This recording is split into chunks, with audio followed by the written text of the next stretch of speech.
It's Thursday, August 1st, and you're listening to the Geek of Geek News Central, the longest continuously run tech podcast. This is show number 879, sponsored in part by GoDaddy.com. Hey, our August GoDaddy special, you get 32% off your order at GoDaddy by using the promo code GO32OFF1. Or you can save on .coms by getting a .com for $2.49. Hey, folks, I got a great show lined up for you tonight. Lots to talk about, lots to share. You know what comes next. Strap in. Here it comes. All right, people, I need a go, no-go for the Geek News Central podcast. Digital archive recorders. We're go fly. Microphone. We're go fly. Video feed. Go. Web browser. Go. RSS data stream aggregator. Go fly. Interflux Toddism suppressor. All right, I'm confused. Host readiness check. Welcome to the show. Welcome to the show. The Geek News Central podcast is a proud member of the Tech Podcast Network. If it's tech, it's here. All right, ladies and gentlemen, we are ready to go. Cue Todd in 5, Who's got the button? 4, There is no cause for alarm. 3, Everybody hold on to something. 2, Just press the button. 1. Aloha and welcome to Geek News Central, coming to you as live as it can be from the beautiful state of Hawaii via the Geek News Central studio overlooking Greater Honolulu. Hey, everyone, welcome to the show. Of course, my name is Todd Cochran. I want to welcome you to the show. All of you that are longtime listeners of the show, thanks for being here. Thanks for being part of the Ohana. And all of you that have recently become insiders, 2 thumbs up. Thanks for becoming insiders. We'll talk about that a little bit more in a few seconds. But how's everyone? Can you believe it's August? Where is this year going? I mean, it's just like, pooh, it's exploding.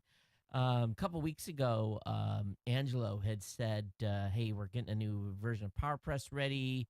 We're going to have the new version of PowerPress will be out in a couple of weeks. Well, they were just, I mean, right like clockwork. They released the latest version of WordPress today, and Angelo goes, ooh, I was a little bit. So we try to coincide our drops the same time they drop. So we're going to drop a new version of PowerPress early next week, which will be exciting because we've got lots of new features. And actually, there's going to be a beta tester announcement. We're going to send out the beta invites on Saturday. And hopefully everyone that wants to beta test a new version of PowerPress can get in on that. You just have to look at the blog posting over at blueberry.com. I think they'll have it up tomorrow for the announcement, but you'll be listening tomorrow anyway. Most of you will. Hey, welcome again. Welcome to the show. And we want to make sure that all of you know where to find the show. You can do so real easily by going over to geeknewscentral.com. And really, it's a piece of cake. Second column of the website, you'll find a place there to subscribe to the show. Get subscribed to the newsletter as well. The newsletter contains all the, will basically have all the links to all the content that I put up tonight. And you can always find the extensive show notes at gncshownotes.com/879 for episode 879. And, of course, there'll be a link to it as well over at geeknewscentral.com and the regular posting. For those of you that are new to the show, we don't put the extensive show notes on GNC directly because we've got hammered by the Google gods in the past when we've had too many links. So I don't know why I'm getting that beep. I wonder if I have. I think I know what that is. Let's tell Hootsuite to go away. I think that's what was making the little beeping in the background. Hey, but we're up streaming on YouTube tonight, and it's working out really well. I'm gonna be honest with you. They've got a great platform, and free. Stream works. I can schedule an event, get the embeds. It's really absolutely perfect. But we've been simulcasting the show on live stream as well. We're going to be doing something different with live stream in August. So looking forward to basically bringing you some additional shows on the Tech Podcast channel on live stream in August. So keep you advised of that. But anyway, what's going on here? Nothing too much besides you being able to reach out to me on Twitter at Geek News, or you can email me here at geeknews@gmail.com. You can call our hotline at 619-342-7365. I do have a hotline caller that called in, and we will we'll play that back at the end of the show. I've got everything patched up here. I have not been a naughty host. Everything is good, so we're good there. Of course, again, I'm as I mentioned, we're members of the Tech Podcast Network. And if you get over to techpodcast.com, matter of fact, lots of new shows. We've added a bunch. And so it's nice to see the network continuing to grow. And you'll definitely want to get over there and check it out. Program that's up in front and center right now is GeoSnippets Reboot Podcast.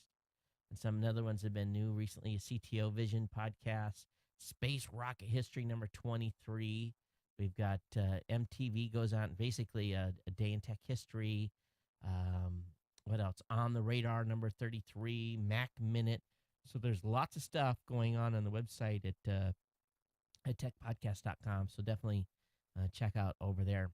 We sent out a bunch of emails to vendors for trying to round up a sponsor or two for CES. We sent out our email blast, got that out and about. So we'll see if we get any bites there for vendors that are wanting to come on board and be a sponsor for us for CES.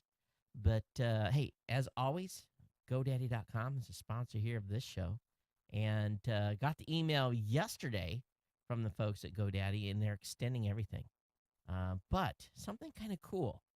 You know, for many years, many of us have complained that when you go into the GoDaddy website, it basically leads to like these all additional add-on value things. People get shut. You know, they give it, and they have to click 5 times next to get to the checkout counter. So what we've asked is to give more streamline. Basically, if you want a .com, I'm going to give you a page to go to get a .com, and you're going to be able to get checked out quickly. And what you're going to find is, even though we've extended a $2.49 .com offer, and let me scroll up here on the website. If you click on the GoDaddy promo code link at Geek News Central, it's going to load a page here where now, if you click on the promo code, and those of you that are listening, all you again is going to go to geeknewscentral.com/GoDaddy. And if you click on the promo code, it takes you to a more of a dedicated page now. It shows the offer, and basically you put in the .com you want, and boom, you're right in, and you can buy immediately. It doesn't take you through 25 offers. And a lot of you have complained about that in the past, and they're listening. You know, they're doing a lot of listening over there, and that's a good thing. So lots of good opportunities with GoDaddy. We will thank them for being a sponsor here. And, of course, don't forget, again, all my promo codes, man, oh, man. There's one there for absolutely every occasion. We've got the $2.49 offer. Of course, the 32% offer is good on new orders. So, if you couldn't pick something up in July, you can pick something up in August, or you can pick something up new in August. And, I always find it's just like a project always comes up, and I need another web hosting account, or I have a customer that needs something, and it's just like it's never bad to have these huge discount codes to use. But Go 32 off 1 is a great 32% off your new order at GoDaddy. And, of course, we give you one new .com with a free year private registration by using the promo code FREE2 for $4. You get a .com plus a private registration. And then I've got all my other codes. We've got the 15, 20% offer, the 10% non-domain order offer. We got the $8.49.com renewal. We got $5, $10, and $20 off your order, depending on how much you spend. We've got SSL certificates for $12.99. All of these codes, all of them, are available for you to use right now over at GoDaddy.com. We want you to use them, share them. I would almost say write the codes on the bathroom wall, but that would be bad. So share them with your friends, family members, people that you know. And every time you make a purchase at GoDaddy, we pay a little more of the electricity bill here. And that's a very important thing to do. So we want to thank GoDaddy for their longtime sponsorship of this show. And we want to thank all of you for the longtime support of them as well. All right, let me go ahead and look at my list here. The tropical storm. The last show, I'm looking out the window, right? And I can see lightning coming. And, the air changed a little bit. And I'm thinking, oh, here it comes. And about an hour after the show, my wife and I are watching the radar, and it rained like If we got a half inch of rain, I would be surprised. It watered the plants in the yard, but that's about it. We had a little wind and no storm. It just kind of like it hit the Big Island. It just in Maui, and it just kind of went blah, and it was done. So okay, no storm, and it's just been weird weather here the past the week. Even though it's gone and dissipated, it's just been kind of odd here. The wind's been out of a strange direction. We've been getting. It's just been really weird and muggy. So it's not like we're getting real regular trades and everything. So it's just been bizarre for this time of year in Honolulu. But it's been a great week taking a break. You know what I did today? I spent all day on my Kindle, actually on my iPad with Kindle app, and just reading a book. I probably read for 5 or 6 hours today. I checked email twice. It's been very relaxed. Good for my brain to just kind of disconnect. We're going to the beach tomorrow, if weather permitting. Gonna do a little barbecue. Gonna hang out, let the kids play. Here in Hawaii, schools start on Monday. So it's back to school for the kids on Monday. So we've had a nice kickback week. And my son and my daughter have been working on this painting project. And they've been painting the fence. We have a wrought iron fence around our property. So they've been working on that. I've been paying them by the hours. So they've been earning some extra cash over the past couple of days, which has been good. But overall, it's been a great week. It really has from a kickback perspective. But come Monday, I'll be back at it hot and heavy. And we've got some announcements to make next week, press releases and stuff. So we're looking forward to doing that. Okay. Let's see what else in my stack here. On Saturday, we'll have the new media show. Chase Jarvis is going to be on from creativelive.com. So he'll be a great guest to have Saturday, and looking forward to talking with him. And again, I want to thank the folks that become an insider at supporting the show at geeknewscentral.com/insider. We appreciate all of you that have stepped up and supported with a 2, 5, 10, 15, 20, or 25. Had a couple of real nice monthly contributions come in at $10 a month. Thank you. Those are huge.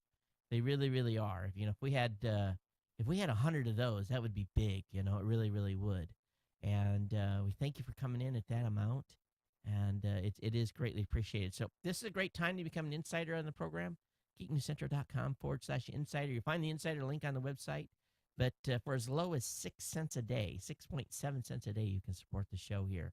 And if I'm not worth that, go listen to somebody else. No, I don't want you to leave. I'll be honest with you, but we appreciate any of you that can contribute. Okay, gonna give away these prizes here. As I've said, I've had a couple of my grab bag boxes have been full, needing to be emptied, and we've got a Google TV to give away, and we're gonna give that to William Sandusky. William, congratulations. You sent in an email, and we'll get into all the emails at the end of the show. And the second Chromecast we're giving away, and matter of fact, the 3 that I had initially ordered arrived, and I have 2 of them installed. And then the third one we're trying to figure out how to incorporate into the studio here. But we'll get another Chromecast ordered for Justin Gill. Justin has been a long-time listener of the show. He's emailed us a number of times. So, Justin, congratulations to that. William, I'm not so familiar with you. I know you sent in an email, but didn't say too much in it. But you were in the randomizer list, and you were the one that won. So, congratulations to both of you. William Sandusky for the Google TV and Justin Gill for the Chromecast. So, we're going to go ahead and we'll do something next week for a giveaway. We'll do that on Monday. But we'll kick in here and keep the show moving down the road tonight.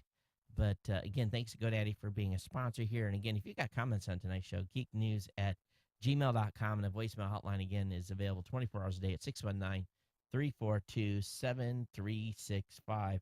And someone said in the chat room, darn, I didn't get the chance to put my name in the drawing. Don't worry. Listen on Monday. We'll give you another chance to win. We'll probably give away another Chromecast on Monday. I have to, I have to be careful on how much stuff that we give away each month. I set a much lower budget than we have in the past for giveaway stuff, but we'll do something on Monday. And if nothing else, I'll get something on my grab bag. Matter of fact, I got two cool things. These came in and have been a review unit. Let me hold the phone. Let's give these two things away. Hang on, let me grab these. So they've been out. I've used them. So what this is this is a Duracell power mat. For those of you that are watching, it's good for two devices. You can drop and charge your mobile device right on this pad, and then I have a single. Now this is like a 65. I think this is almost a 65 or $100. This is like $40, and then this one's like $100. I've got a power mat, Duracell power mat power stamp kit for an iPhone 5. So here's the deal. These go together. And if you don't have an iPhone 5, let me know because I won't send this to you. I'll just send you this. Or it doesn't matter. You can use it as well. But this is definitely designed for an iPhone 5 to go with this. And then you will be able to power and charge your phone. So we'll give those away in the next show. So just send an email, subject line Power Mat. That's all you got to do to enter to win. We'll give those away in the next show. Make sure those go out. And these, we just did the review on these. And you'll see the review up on geeknewscentral.com as well. But we'll give those away. All you do is send an email, geeknews@gmail.com, and we'll do that. And then we'll give something away next week. Maybe give another Chromecast away on Monday. But, yeah, those are just here, so I don't need them. We'll let them blast out of here. Okay, so let's go ahead and move on to our topic of the day. And, of course, we're going to start off with, of course, the news that is National Security Agency leaker Edward Snowden has finally left the transit area of the Moscow airport after Russia granted him temporary asylum. So, that definitely dominated some of the news cycles here over the last 24 hours. But apparently he's already got a job. He's been offered a job at Russia's top social network, and it's called Vonkontake, Vontakte. So they're going to offer him work as a programmer. And I guess they don't have to seek any references at all. He's got a pretty good resume from, if you want someone that's going to out information about your company. So apparently he's going to be going to St. Petersburg, and I guess he's been at least offered this. We'll see if he goes. Here's my thought on this guy. I've often said, and I said this on a previous show, you can screw with the FBI, you can screw with the Department of Homeland Security, but when it comes to the NSA, this guy is going to with two bullets to the head. If he survives a year, I'll be shocked. News out of Moscow, Snowden found face down in a toilet, or, of course, the United States says, oh, we're not going to do nothing to him. Okay. The United States says we aren't going to do nothing to him, but doesn't mean someone else won't. So anyway, but wow. So I'm sure this will make for lots of news and talk and discussion, but Russia definitely has just thrown a little Cold War era stuff back in our face. Oh, yes, they're our friends, right? Russia's our friends, right? Oh, man. I'm sure that the president had smoke coming out of his ears. And not to mention everyone else. But anyway, a 1-year temporary asylum. So anyway, but I guess it's better than living in the airport. But we'll see what happens with him over time here. Hey, congratulations to SpaceX. They've won a Canadian satellite contract. SpaceX announced this week that it won a contract to launch a constellation of Canadian radar satellites in 2018. SpaceX will launch the 3 satellites of a RadarSat constellation on a Falcon 9 under the terms of the launch. Reservation contract with McDonnell Douglas and Associates is building 3 RCM satellites. So anyway, congratulations to SpaceX on their contract win there and putting 3 satellites up. A little information out of geek.com. I don't normally give geek.com too many plugs because geeknewscentral.com and so you could get confused, right? No. But geek.com, which I wish I had bought the domain. I could have bought it when I bought this domain, so just call me an idiot. But anyway, geek.com's reporting that Google asked an individual that went to their Moto announcement event to remove glass at their own event. And this guy's pissed. He's like, what do you mean? I can't wear glass at a Google event? And they said, no, you cannot. So kind of ironic here. And the glass only does about 45 minutes of video. So it's not like it can record very much of an announcement like that. So, anyway, this was, they were basically able to put their glass away and attend the event, but it's kind of surprising here that Google is banning their own product at their own press releases. I've got 2 gigs coming up. I've been invited by KHNO and KITV here in Hawaii to appear on their television. I think both are morning programs, so some part of a morning show to do a demo on glass. So far as I know, I'm still one of only 3 here in Hawaii with glass. And one of the other guys is in Japan right now on travel. So there's really 2 of us. So I'm definitely getting a lot of attention still when I'm out and about in town and people coming up and talking to me about it and so forth. So anyway, we'll talk about that more as those appointment times come close. Hey, over on Torrent Freak, BitTorrent apparently escaped disaster as source code and financials of their entire company was basically just kind of out in the open. Now, they were using something called Jenkins. And I'll be honest with you, I'm not familiar with this. Jenkins panel. So Jenkins panel, apparently some sort of a management system where you can have software builds, financial papers, all kinds of different stuff. But they had, the folks over at BitTorrent had basically failed to change the default user password, or maybe not even set it. The guy got right into this thing. He didn't even, he was basically looking for a hosting provider and end up in BitTorrent's Jenkins panel. I don't know how that ended up happening, but long story short, luckily this guy wasn't out to do any harm, and he contacted the company in May to report his findings and was duly thanked and promised a reward. In return, BitTorrent quickly secured the Jenkins panel, but to this guy's surprise, no reward was forthcoming. Mental said and this is the guy's handle, Mental says when he contacted BitTorrent, he was treated rudely and was eventually offered a $500 reward for which he should send an invoice for. He was pretty insulted by this little offer. Instead of taking it, he decided to share his finding with the rest of the world. While he never copied any of the files available through the panel, he did take screenshots which show how severe the leak was. And this guy could have had it all. Their entire source code, financials, you name it, passwords, logins, the whole shamoli. And pretty crazy stuff here. Yeah, that's one of the policies we have at Raw Voice. We don't have any user names or passwords anywhere. They are, they're kept in a couple of places, but they're never somewhere where someone could get access to them like this.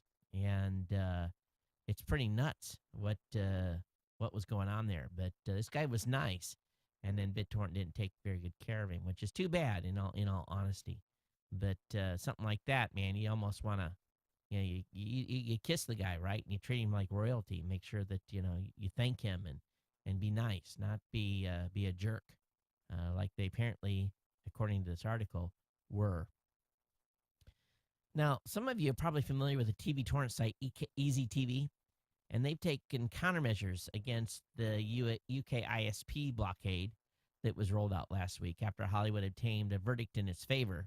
With a simple trick, Easy TV has made its site available again, but not to serve the usual TV torrents. Instead, the site operators have opted for a more durable solution, informing the UK visitors how they can effectively bypass these and other ISP blockades. So they put up a whole tutorial on this, which is kind of an interesting move here by them. So, Anyway, they basically said they'd rather inform visitors how to bypass the blockade in the site in the future. And they basically made a special landing page that lists several proxy sites, which users can still access Easy TV and so forth. But you can use these to get around silly things like court-mandated ISP blocks, Easy TV rights. So anyway, these ISP blockades, I don't know how effective they are, but nice to see them to try to. It's interesting to watch them trying to block the internet and how easily people work around them. Pirate Bay's 10-year bash on the brink, the lack of cash. We talked about this in 3 or 4 shows ago, where they're trying to celebrate the 10-year anniversary of the world's most famous BitTorrent site, and they're not having very good luck in raising cash for the party. I guess a lot of people just don't want to go to a Pirate Bay party and concert and so forth. All right, switching gears here off the peer-to-peer scene, moving to mobile. Verizon Wireless lowers the bar with a 500 megabit share everything plan, and this would just piss. If I end up buying this, I'd be upset. Apparently, this move by Verizon has introduced its lowest cost offering yet, a 500 meg, yes, only 500 meg shared plan that's $40 a month. That's still incredibly expensive. This is $10 less than its 1 gig shared data plan, but when combined with a single smartphone, you're looking at paying $70 per month for unlimited talk, text, and only 500 megs of data. This slightly favorable to AT&T, which just announced a 300 meg share plan that costs $70 once bundled with a smartphone. So I just don't get it. I really don't. They are being so greedy on this bandwidth. These mobile providers are. They really, really are. All right, Google Fiber. If you're on Google Fiber, if you're lucky enough to be one of the few people in the country that are on Google Fiber, Google Fiber is offering its $10 sports pack. It's giving NFL Red Zone and some additional stuff. You're going to get Longhorn Networks, HRTV, WFN, Outside Television. I've never heard any of these. Universal Sports Network, 12 networks, One World Sports, Golf TV, TVG. I think we get one of these here in Hawaii. I think we get Golf TV, and I don't even know if Red Zone's available here in Hawaii. But anyway, $10 a month is what you're going to get this, and it's called the Sports Plus Pack. And, you're going to get 11 other channels. MLB, Network Strike Zone. What else? There's a few more. But anyway, that's what's going to be able if you're lucky enough to be on their fiber offering. Moto X, we talked about that just a little bit, but it's finally official. Moto X8 4.7-inch 720p AMOLED custom finished assembled in the USA for $199. This is, they built a huge amount of buzz around this phone. And the Moto X is a bit high in the price, but this is pretty big. And you're going to get this going to be available through multiple carriers, but looks pretty good. It's going to have a Adreno 320 GPU. It's going to have 1.7 gigahertz dual core Crate CPU. And a quad-core Adreno 320p, which is pretty good. Again, 4.7-inch 720p, 2 gigs of RAM, 16 gigs of base storage. There's a 32 gig with a option with AT&T, a 22 mAh battery, offering up to 24 hours of mixed usage and standard suite of 4G radios. There's a 10 megapixel clear pixel rear camera and a 2 megapixel front camera. You're going to have Bluetooth 4.0, USB 2.0, 802.11, BGN and AC, GPS and GLONASS, standard 3.5 millimeter headphone jack. It's going to have Miracast. It's going to NFC, has a nano SIM. But again, retail for $199 with a 2-year contract on AT&T, Sprint, T-Mobile, USL, Verizon, and then the 32 gig favor with AT&T only is going to be $249. You're going to pick this up at Best Buy, or you can configure your own Moto Maker site for AT&T. And this phone probably is going to make it into the prepaid phone category as well. So we'll see what the price on that is when it comes out with Virgin Mobile and so forth. Speaking of Android sales, Strategy Analytics, Android claimed nearly 80% of Q2 smartphone share. Global smartphone OS shipments, millions of units in quarter two 2013. Android 182.6 million. Apple iOS 31.2, Microsoft 8.9, and others were 6.9. Global smartphone OS market share. Android is now at 79.5, Apple is 13.6, Microsoft is 3.9, and others at 3. So definitely Android is out there rocking the house from a global perspective. Yeah, I put up a review on both the Nexus 7 and on the Chromebook. We talked about them in the show quite a little bit already. But I wanted to kind of share with you guys the experience that I had with it. And basically, we talked about how light it was in the last show. But I did some head-to-head. And it's very easy to see the resolution difference immediately. My son loaded his Ingress account on his old Nexus 7, and I loaded mine on the new one. And the graphics data was so obvious that he's been begging me one now for 3 or 4 days.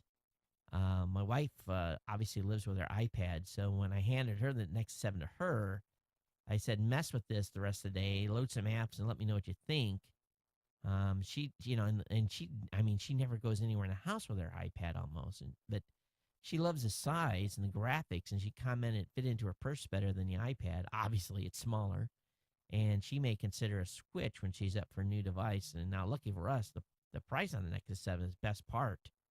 And again, I think I said this on the last show. This thing has got the most bang for the buck going, and it is really a nice device. Now, the Chromecast situation here. Now, let me actually switch. Let me.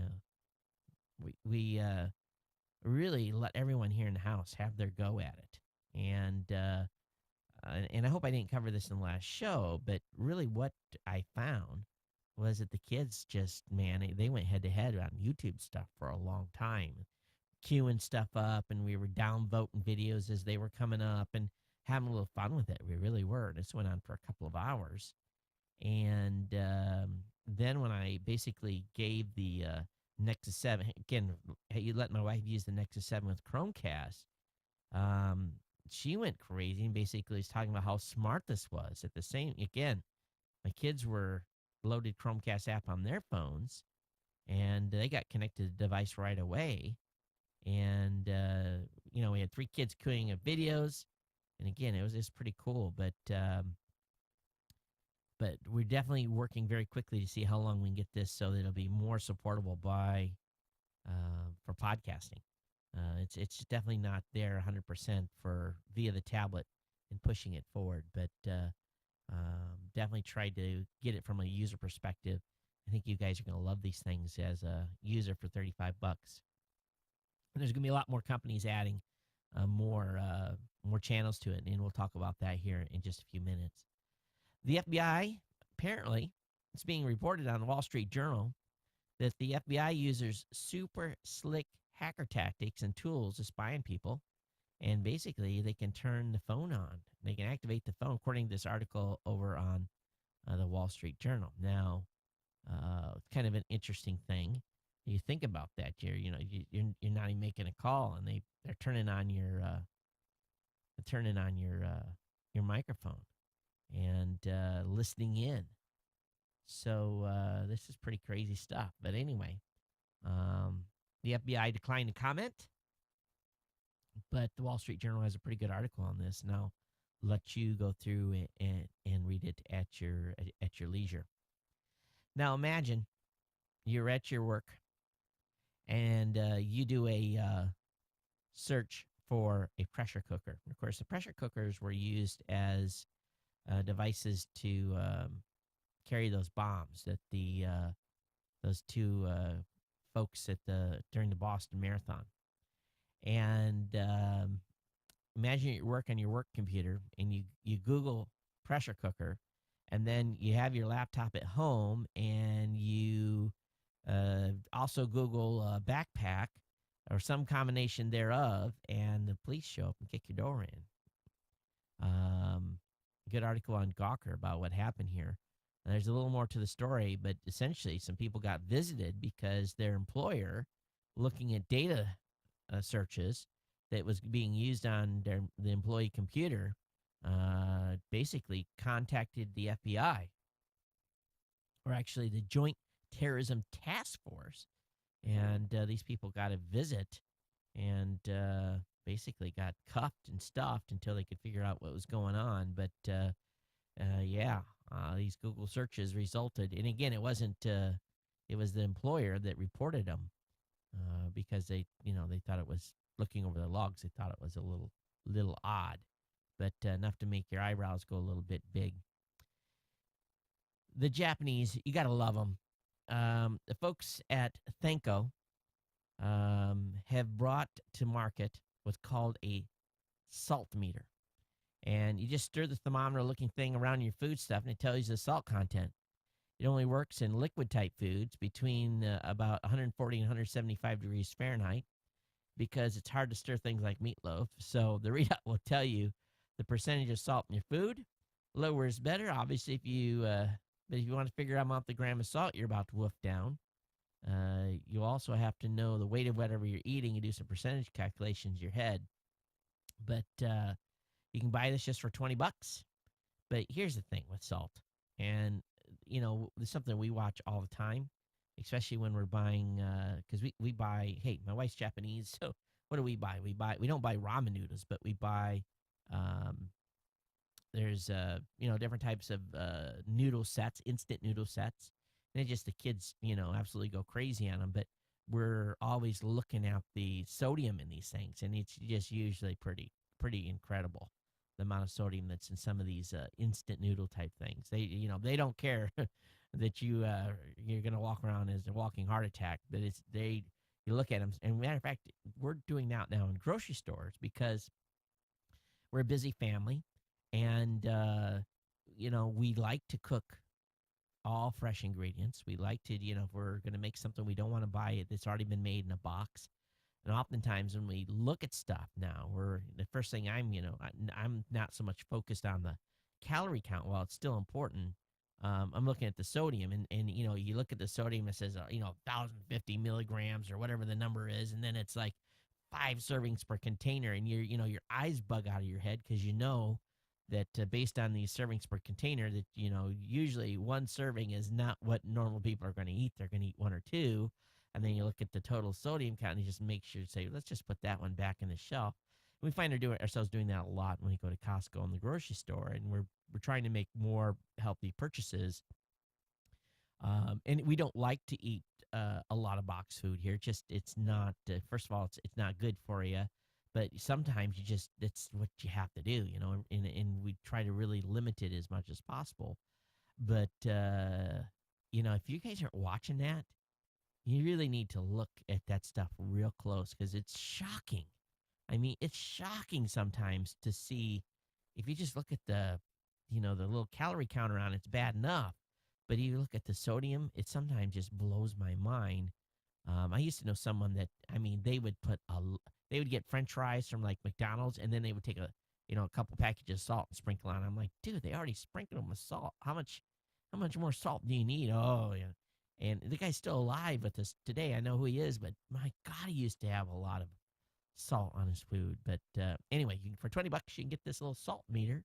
And when you go to some place and you get Japanese noodles or something like that, you can stir it around in this thing and see how much salt there is and make your eyes bug out of your head. All right, Blip, Hulu, Vivo, and Devore are coming to Chromecast. So that should happen pretty quickly. And functionality is going to happen, but we'll see where this goes. Of course, HBO already announced earlier this week that they're going to be there. So very quickly, this will wrap up. Cord cutters, 5% of, this is a cord cutter alert, 5% of broadband users watch all their TV online. This is pretty interesting. 5% of broadband subscribers exclusively use Netflix, Hulu, and other online video services for their TV viewing, according to a new survey. So, one thing I want to ask you guys, let's do this as a little internal thing here with the show. Why don't you email me and tell me the 5 top apps that you're using on your Roku, on your Boxy, on your Samsung Smart TV, on your Google TV, or if you're just using web-based stuff. What are the top 5 for content that you're getting? And just list them off in order: Netflix, Hulu, whatever it may be, and just send me an email on that. I kind of get an idea, and let's look at the variety of different services. We'll share that with the audience on the next show. I appreciate your feedback. I'd love to really get some more detail on where you guys are actually getting your content. All right, Curiosity's been on Mars now for over a year. And in honor of the anniversary, the JPL lab published a video that condenses Curiosity's journey so far into 2 minutes. And I think they took about 550 pictures or something from its little bug eye camera and put them together. It's pretty cool. I have a link up in the show notes. You can definitely check that out. Also, news from Time Warner. Time Warner broadband growth is slowing a lot. Of course, we know that Time Warner Cable, who is a major broadband provider, saw its broadband subscriptions grow slow during the second quarter of 2013. According to the recently announced financial results, they added 8,000 new residential broadband customers during 3 months ending June 30th, down sharply from the 59,000 net new subscribers it added in the same 3 months in 2012. Time Warner Cable now has 11.07 million broadband subscribers during the quarter. The company made $1.42 billion from residential broadband, up 12.5% from $1.27 billion it made from selling broadband during the same period last year. And they say the growth expansion is slowing because the 2 largest markets, New York, where obviously there's lots of competition with Verizon launching their fiber services, and other regions, the phone companies have been pretty aggressive against a company who has been pretty stingy at this point about spending money on infrastructure. This is in contrast to Comcast, which continues to gain broadband subscribers despite its size. The video customer took a nosedive as well, down 191,000, and voice customers were down by 56,000 during the quarter ending June 30th. In comparison, the company lost 169,000 video subscribers and added 45,000 subscribers during the same quarter last year. On the business front, things were not as gloomy. Time Warner Cable added 13,000 new business broadband customers, 13,000 voice customers, and 2,000 video customers. So a lot of turmoil going on. And I tell you, the folks over at Time Warner could not get their speed up any faster to my liking. They need to do it, but it's going to take forever. Hey, over at techlifeweb.com, if you have a Nexus 7, there's explanations on how to root your Android 4.3. So there's some pretty good instructions here, and I'll have that link up in the show notes for you to check out. And I don't know if there's any official, some of those rooting applications are faster than others. So definitely, this is probably one of many tutorials you're out there. So definitely take a look at it. YouTube's going to be opening a production studio in New York City next year. That complements a 41,000 square foot studio in Los Angeles that they already have. So putting something together in New York. So this is pretty good. And, if you are in New York or you're in LA, man, I tell you, this is a fantastic opportunity. And I don't know how you get invited to this, but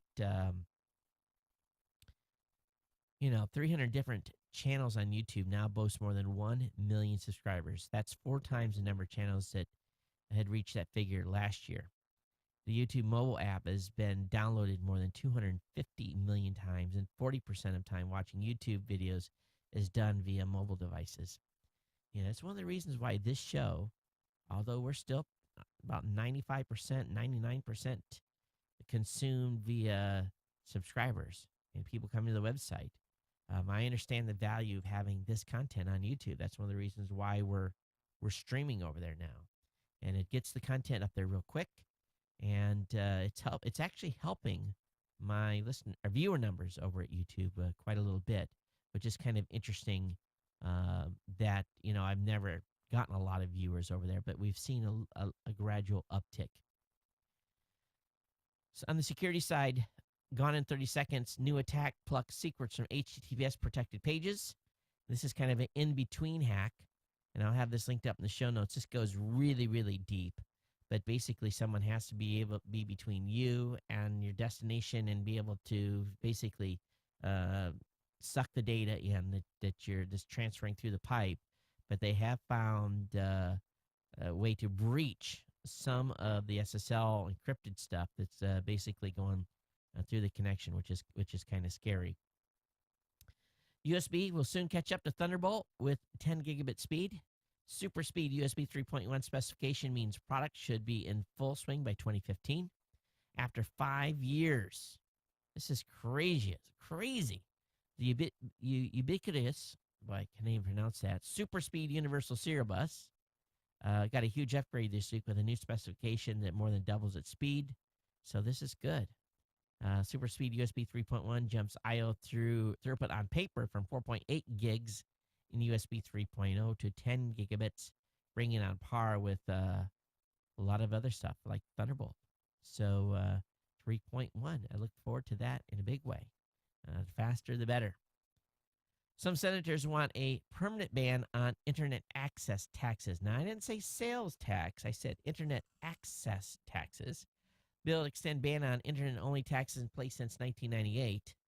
2 U.S. senators have introduced legislation that would permanently extend a current moratorium on internet access taxes in the country. The Internet Tax Freedom Forever Act, introduced Thursday, would also extend the U.S. ban on other taxes specific to the internet. The legislation does not ban tax such as sales taxes that can be levied on the internet if they can also be leveled on online activities. So this is introduced by Senator Ron Wyden of Oregon. This shouldn't come as a surprise. And Democrat John Thune, a South Dakota Republican, again, who would extend temporary internet-only tax ban that Congress passed in 1988 and extend three times the moratorium which Wyden originally pushed for. It's scheduled to expire November 1st, 2014. So we'll see where this goes. Do they have a chance of getting this through? Well, the way Congress is, probably not. They're a bunch of idiots. And if you're a foreign worker, don't take this the wrong way. A study says, internet study found that U.S.-based workers show more initiative and more innovative and more understanding of the business than offshore workers, according to a new study that examined sourcing services in the U.S. But you have to get into this a little bit deeper. They say that domestic workers also work harder than their offshore counterparts, but not by much. According to the HF survey, 235 enterprise buyers, the term used to describe corporate executives who make or influence their company's business operations, and 207 executives from providing or of outsourcing services invest in local locations around the world. Basically, there was just a difference of about 4%. And productivity was about the same difference. So it's just a little bit difference. But they say that U.S.-based workers more often exhibit skills deemed most relevant to productivity in today's business. And if you think about this, and the difference between onshore and offshore, and if you're inside the company and you're working as a group, that group is obviously going to function a little bit better than a group that might be remote, that may not have as much hands-on or be part of the team, right? We have not had very much luck with offshore development. The offshore development is cheaper, but it takes a lot longer. Nowhere has anybody been able to prove to me that they have the same code productivity output as what we've had for U.S. workers.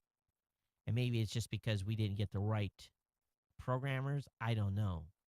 But even though they're a lot less expensive, they take a lot much time. So, for example, we are hiring some junior programmers, very inexpensive, that it was taking those junior programmers 3 times as long to do the same job that our same junior programmers were doing internally. and not working any extended hours.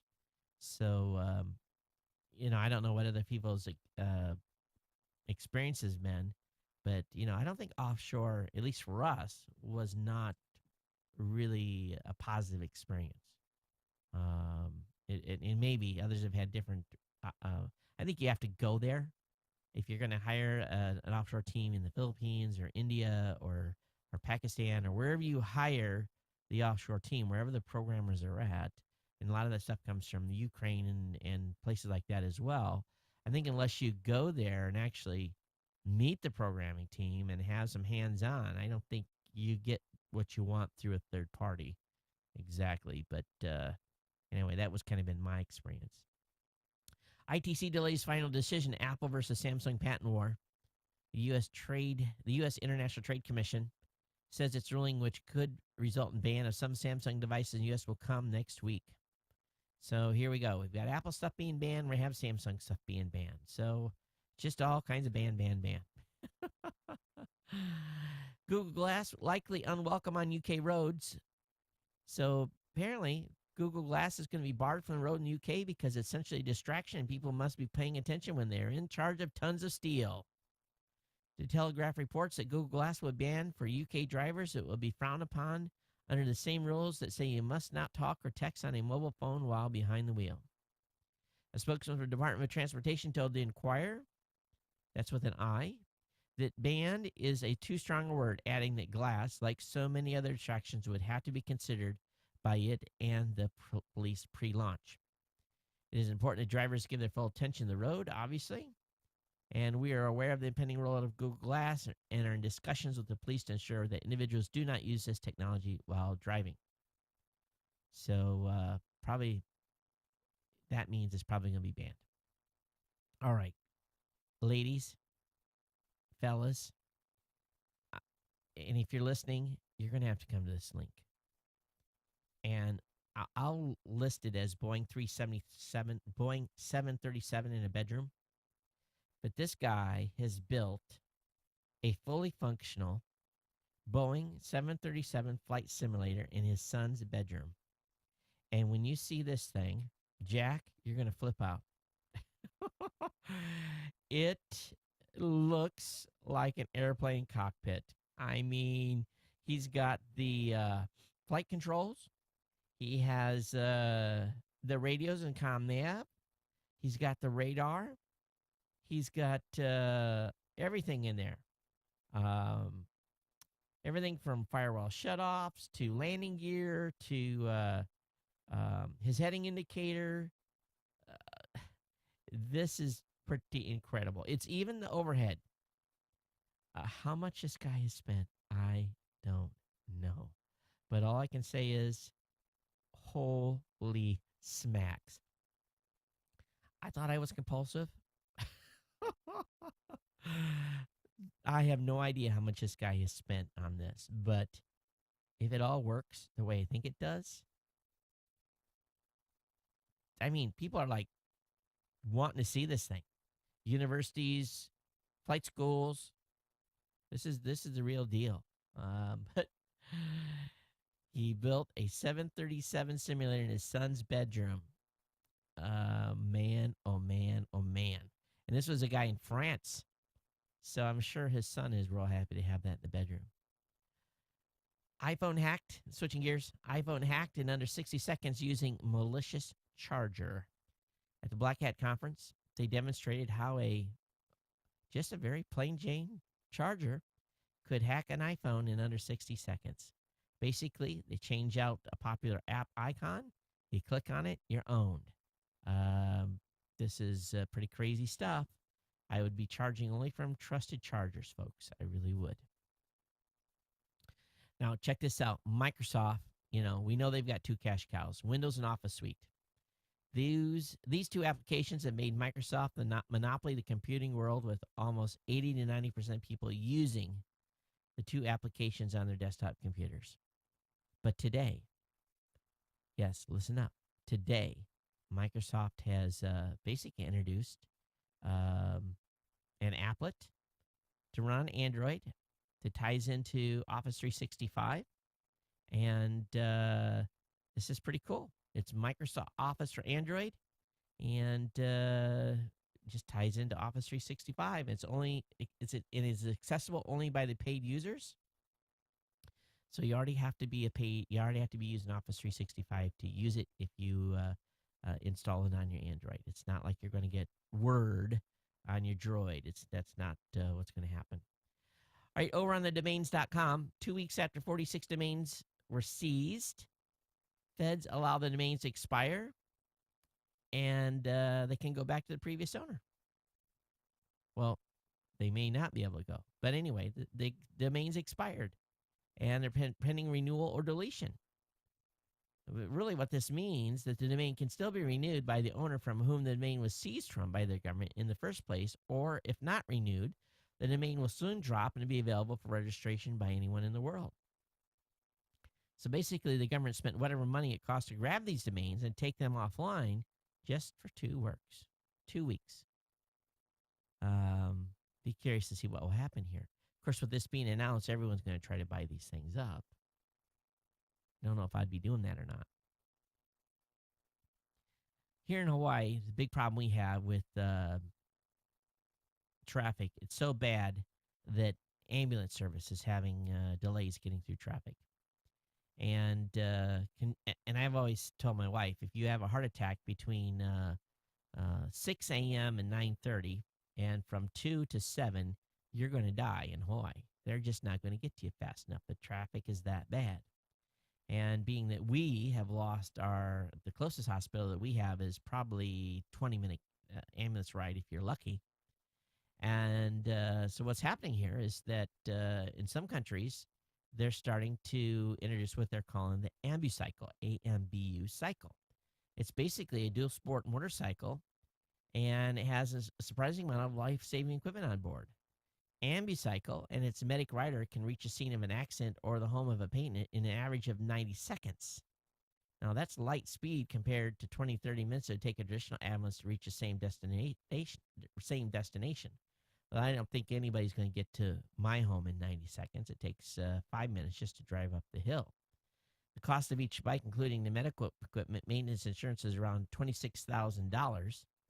And they're basically aiming to expand its fleet to 500 to meet demand in Jerusalem, Tel Aviv, and other cities through Israel. This is fantastic.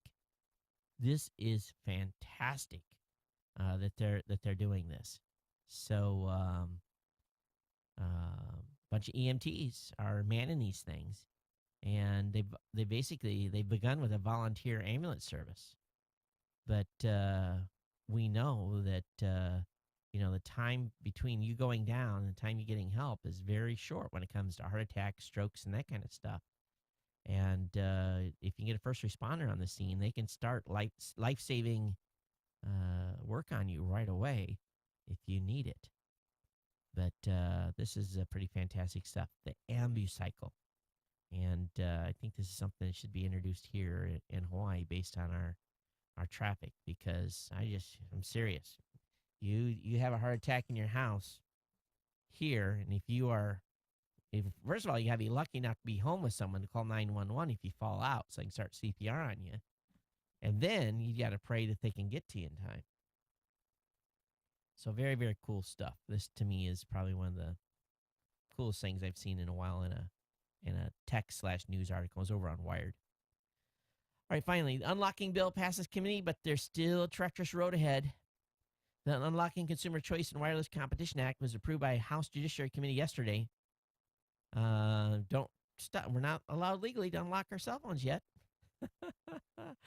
The bill now moves to the House floor, so its fate is still uncertain, especially because this 113th Congress has passed only 18 bills thus far. Are we surprised? They can't agree on nothing. And, this is just insane. It really is. But anyway, it's made it out of committee.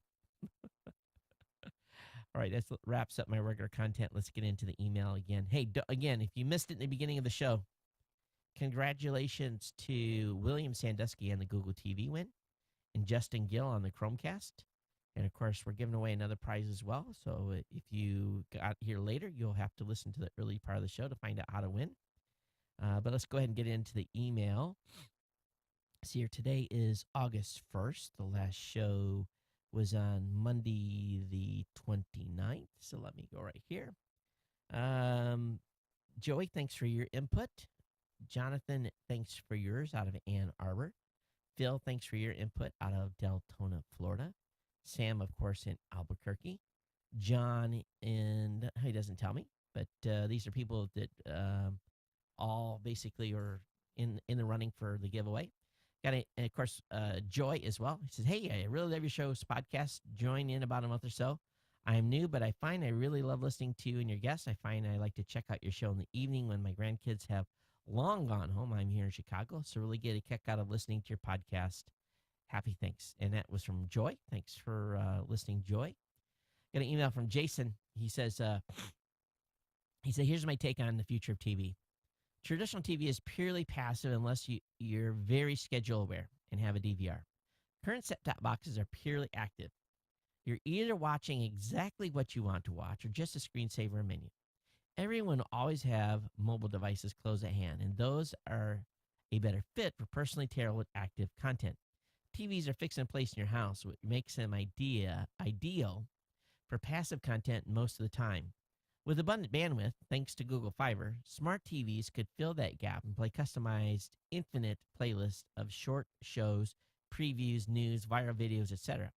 As passive background content anytime the TV is on, active content could be launched by either a mobile device connecting a content menu or even responding to a preview showing in the background playlist. This could also introduce passive ads, which would never need to be skipped because they play in the background when you're not actively watching anything. Content producers will break free of the constrictive cable and satellite contracts and will be either partnered together under common ownership or partner up with major distribution channels such as Netflix and YouTube to provide package deals for their content, as well as selling individual shows and movies through the distribution channels. Consumers will have the choice to either buy just the shows they want to subscribe to any number of channels or to bundle together several channels through deals with the internet service providers that would resemble the old cable and satellite subscriptions. Nearly all TVs will be smart TVs using one of several available platforms, which could determine where you can buy your content from and what will be in your always-on playlist. But the most part of all major channels would be available on the platform. That was from Jason. Now, Jason, here's the only thing I'll add to that. The TV industry is a multi-billion dollar industry. They do multi-billion dollar pairing agreements. They talk in B's, they don't talk in M's. And the Hollywood market, your sitcom folks, your series folks, stuff like The Deadliest Catch, the television, all those television shows cost huge monies to produce. They're not cheap. Production costs on this show, the production costs on this show, by the time I get it, my time, editing, posting, hosting, all that stuff is probably the biggest portion of it. 90% of it is the hosting bill. The hosting fees to pay for the bandwidth on this show is not cheap. It's several $1,000s a month in bandwidth. Actually more than that. But long story short, you have to find a model that will pay for all that production. This production is nothing. But if you're going to have production for like The Deadliest Catch, you have to have huge distribution deals that are in the many M's and B's for a network. And the big networks, the big television networks, are not going anywhere anytime soon. The only time it's going to happen is when, my 22-year-old and my 17 and my 16-year-old are 40, and they don't want to watch and subscribe to Time Warner. They just want to use the internet. That's when the numbers are going to, when the thing's going to change. I don't see it in the next 10 years, personally. I might be wrong, but it's going to take time. Got an email from Keith. He's out of Bixby, Oklahoma. He entered. Thanks so much. Got an email from Andrew. Say, hey, Todd, up all well. This is a public note. I thought you might like to read this article about Google and press releases. Let me click on this. And press release links can put sites in hot water. Invasive ad works. Google is equating press releases with advertisements, advising websites to flag links to releases with a no-follow tag, or else the search giant may treat the linking site as though it had accepted payment for the link. This will surprise many sites that think link to press releases as a matter of course for background information and attribution. That's an interesting move here by Google to penalize press releases that you put out that you link back to your articles. I can understand their reason for that, because if you see some of the crap press releases put out and they're just link farms in them. And Andrew says, so we'll have to see where this goes, but it's good food for thought. He also says, I think the ads that follow you around are the ads that show up on multiple sites after you've been to a shopping-related site. Kind of creepy. I think you may want to let people know how they can stop that. Clearing cookies, I would guess. I don't think it's always clearing cookies, Andrew. I think it's many times your IP and a whole bunch of other factors. I think they're digging so deep and they have so much stuff that they're finding out from you. I don't think the cookies alone are going to make you immune to being tracked. Got an email from Ross. Hey, Todd, the voicemail you're trying to play was for me, but I thought it was messed up when I hung up. I just trying to tell you how to pronounce Newfoundland. Here's the link. Anyway, here's a story about Verizon that might be coming to Canada, and 3 big companies are worried that they may lose some customers to Verizon. So it's a Huffington Post article. I'll have that link up. He said, I hope you survived the storm. We all know about storms, as we'll be getting a hurricane or tropical storm again this year. Let me play Ross's voicemail at this point. I knew he had emailed me, so let's go ahead and play that. This was from the last show. Hi, Todd. Rob here from St. John's, Newfoundland. That's how we pronounce it over here.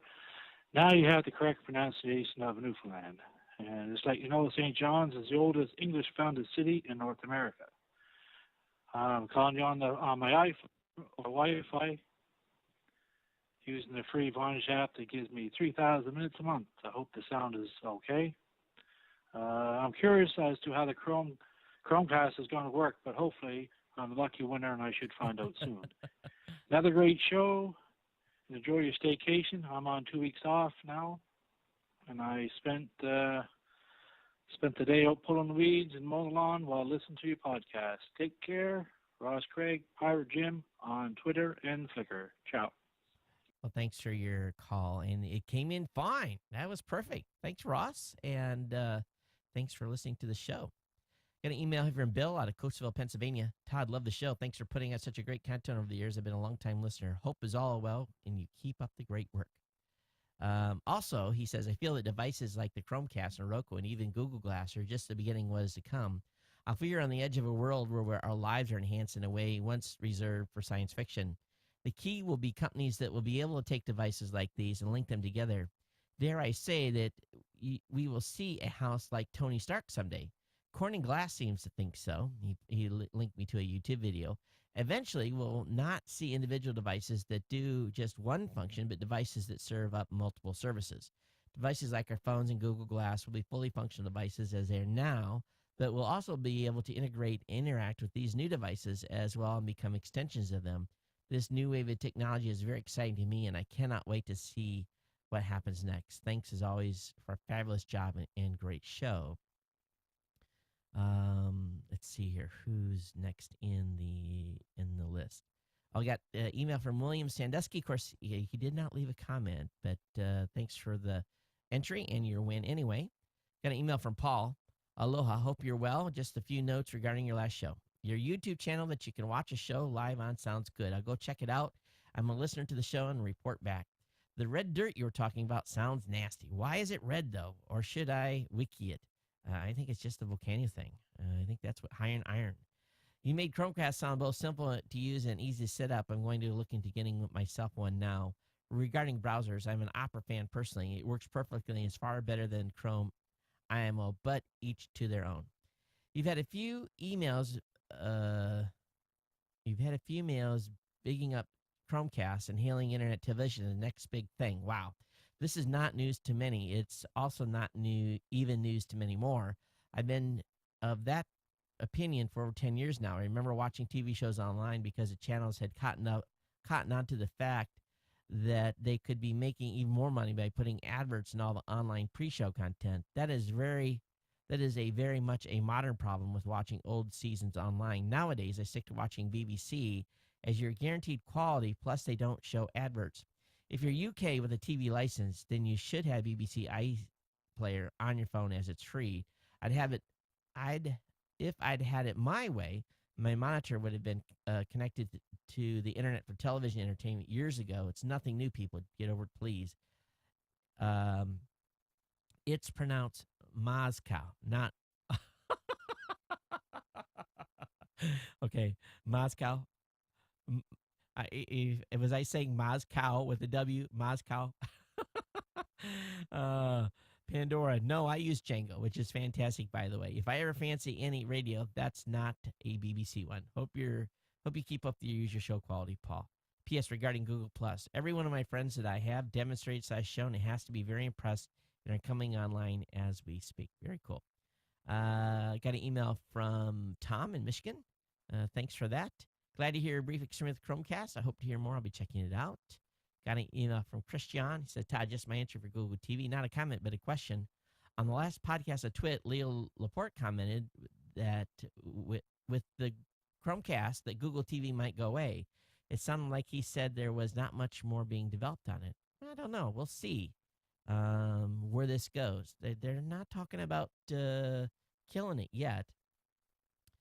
Sam sends me an email saying, have you seen this? Dell's Portable Saver, a $100 Android computer the size of a USB stick, now shipping to testers? No, I have not, but we'll have that up in the listener link, Sam. Sam also says, I believe we're heading into the battle for the TV, the business that can deliver a device that easily hooks onto a HDTV and brings simplified user interface, allowing access to the content on the internet will be one of the gains a majority of viewers. The challenge is making it easy to filter the internet to easily find something good to watch. Google has a head start and is poised to dominate the living room, not only with Chromecast, but by being the service that allows us to easily find what we want to watch when we want to watch it. I agree. Justin, who was our winner of, I believe it was Justin. Let me look at my notes here. Yes, Justin, who was the winner of our Chromecast. Justin says, I think the Google Chromecast and other devices like the Apple TV are interim solutions that bridge the divide between traditional broadcast mediums, i.e. cable and internet delivery mediums. We're slowly moving towards using the internet as a pipe and distribution medium for all forms of communication. We do this now with podcasts such as GNC, but we are still a small segment of the overall population. Devices like the Google Chromecast make it easier and affordable for the average person to be able to use internet distribution. It may take 5, 10, or 15 years, but as these technologies mature, we will ultimately move 100% away from traditional broadcast distribution. As long as the cable companies have the money, they will delay this transition as long as possible to prevent the collapse of the business model. The internet may one day just be a series of tubes as it becomes a utility like power or water to transport data. But I'm sure you already know this. Absolutely. Got an email from Dale out of Lodi, California. Todd, please enter me in the Chromecast giveaway. As a recent cord cutter, I've started looking at these devices like Rokuboxy, Chromecast, etc. Hope the future TV monitor will incorporate a special interface like HDMI to allow these external devices their unique requirements, power, wireless, channel guide, remote, etc., to work together and combine different systems, but only have one controlling system and console. I'm old school and have Ethernet connections between all my devices rather than go exclusively wireless. Bandwidth and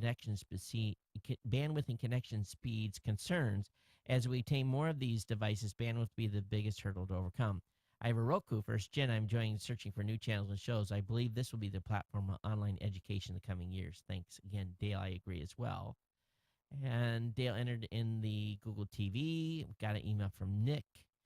Nick says on Chromecast, I think Chromecast has a big future in front of it because it's approaching TV in a different way than what Apple TV or Roku are doing.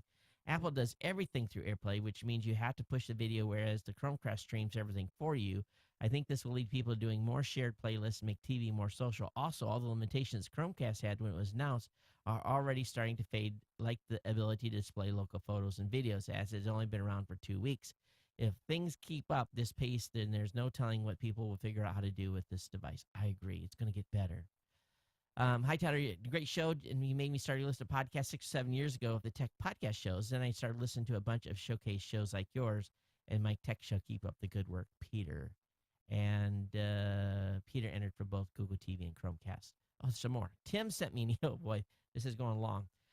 Tim, I cut the cord several months ago, but part of the reason because of my busy schedule in both school and work. Another reason was because I only found that watching the news important. But the biggest reason of all was because all the shows I did watch, Star Trek specifically, could be easily obtained in the suite HD through companies like Amazon, Hulu. With Time Warner and CBS fighting it out over subscribe threatened with the loss of shows they pay for, why deal with the drama to begin with? Almost seems like they're squabbling over scraps in a dying industry that refuses to embrace future. I'm not alone, and the stats prove it. The futures for set-top boxes like Roku and Chromecast is very bright and wide open. I think as the cable satellite companies begin to falter, more companies will realize the potential, perhaps reality, that the set-top box and device on demand are the new thing. Where else can these devices go? In the car, on your airplane, personal TV, to the big meeting projector on a screen at Times Square? Do you think there's a USB plug on the back of one of those we can plug a Chromecast in? That'd be fun. Simply put, there ain't no stopping this train we on. The next logical step for Chromecast specifically is to cut the power cord and hopefully we'll get the device to run on USB power. May be impossible, but I'm confident Google explored every possibility for that, but it can be done. I hope they do well that and get on us on an iOS app. Tim is the host of the podcast, co-host of Contributing Photographers, Disneyland News Today as well. Got an email from Charlie. Out of Toronto, please include in the Google TV giveaway. I'm a longtime faithful listener to the podcast. Look forward to lots more. Of course, it's always nice for a chance to get free stuff. And I got an email from Melvin. Oh, Melvin was the winner of our Chromecast in the last show. He said, I was surprised to hear you on your last podcast. I won a Chromecast. Well, I'm in no hurry to get it. Still have to buy a new TV. And now I think about getting the Nexus 7. I found out it may not work with Mac OS 10.6.8, but it works with 10.7 or higher, which I've gotten around to doing, just in case you're wondering where to send it to. Option number one is to mail it to me. And Melvin's here in Hawaii. I didn't even know. So thanks, Melvin. And it's going to be shipped to you, so it'll come to your address. Very, very cool. And thanks for being truly an Ahana listener here in Honolulu. Okay, that's it. Whew. All the emails that came through, that was fantastic. I love hearing from you guys. I really do. I love the email as much as I love doing the show.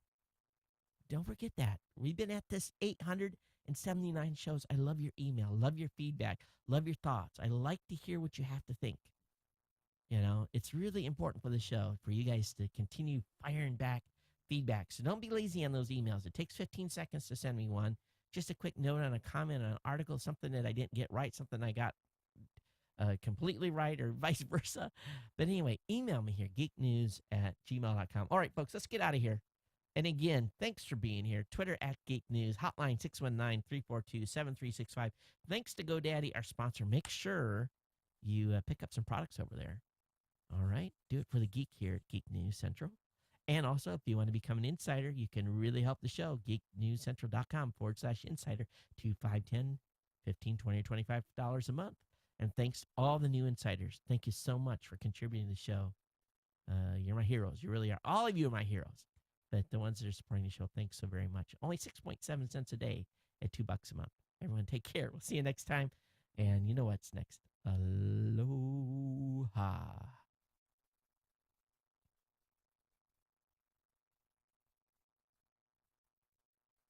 And for those of you on YouTube, see you later.